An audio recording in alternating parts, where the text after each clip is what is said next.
Ағай,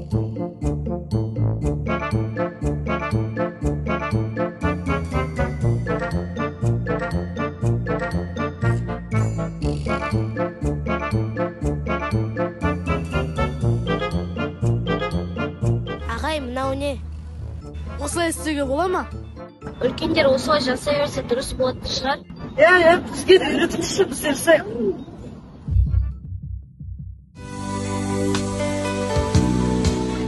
Қайда барады?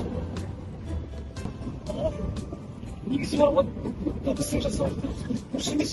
Бізді кешір. Бетім шашқан, айналам шашуға мүлдем болмайды. Сендер барып ана жаққа ойнай беріңдер. Біз қазір бәрін жинап тастаймыз. Жақсы ма?